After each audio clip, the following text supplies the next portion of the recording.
Hello, ladies and gentlemen, and welcome to the Weekly Shonen Jump's Fairy Tale segment. I'm Fonzy. And I'm Hero. And I love this chapter.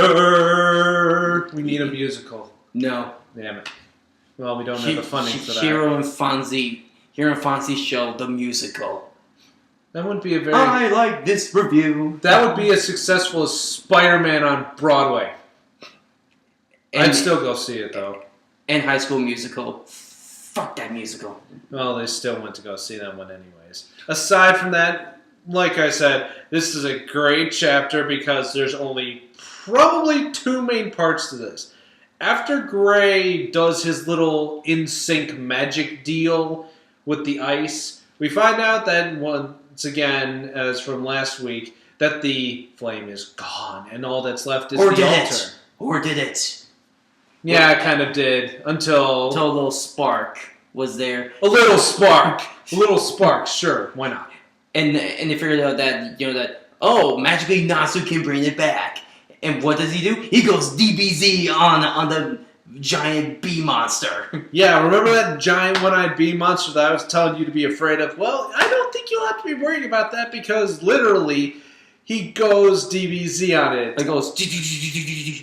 Yeah, we got a spot animation in there, probably like something of what Vegeta would do, overkill, and the flame rises again, and guess who it is?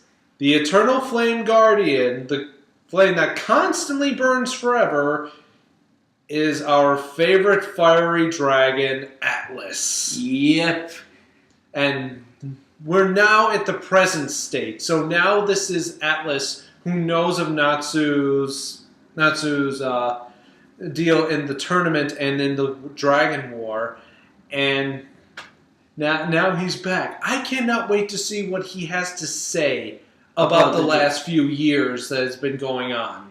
Which I do have a theory that I've been thinking about of what has happened to the dragons. I have a theory. They all got frozen like Atlas? No, I think the dragons are in hiding.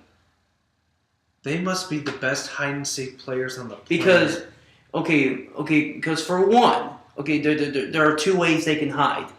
Either they know the best hiding spots, or it's always under the couch. And hi, Igneel. Hey. Are you just checking your crotch for Igneel? No, checking the. Nah, whatever. Who's that lady that healed Gramps? Oh, Lavinia? Yeah. Lavia. She did say that she's the parallel world of Grandina. Mm-hmm. So that probably means that other dragons can transform into humans. So either the dragons are somewhere in hiding, or they're hiding amongst them, and they don't know which it is. Well, too true on that one, because before you used to have the inclination that Zeref is actually the Edelos Igneel, being that the only thing that was affected by his death magic was Natsu's scarf, which is given to him by Igneel. Which I think which even in the beginning, they've been saying that Zeref is coming. There's nothing we can do for the humans. So just let the humans die. Well, it's kind of odd to say it that way because here's the deal: even with Zeref in the world, and something that people most likely have actually forgotten about is that, aside from all the dragons, only one seems to be alive, kicking, and actually making its presence known, and that being Acnologia. Mm-hmm. So that kind of proves that the dragons are still here. They're just probably in hiding. Like I said, it's under the couch. They just aren't looking there. Oh yeah, I was thinking of that filler for a second from the end, and I was like, oh wait, that's not continuity. Yeah, what he's talking about is a filler episode having to deal with the idea that a dragon was spotted, but was actually only a childhood memory of a person who did in fact see Igneel, but only saw him fly away, to where we have no clue.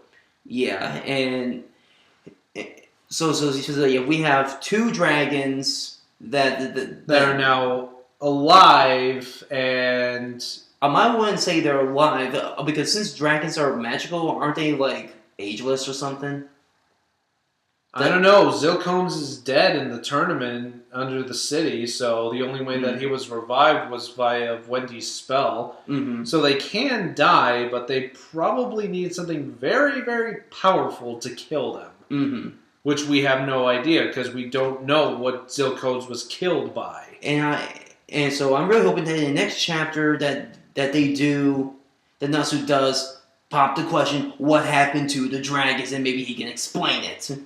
Yeah, come on, explain, guys, explain. Zilcones could have said that, but I guess he's kind of a douchebag about that. Yeah, and he's the biggest douchebag dragon, but he has the weakest magic.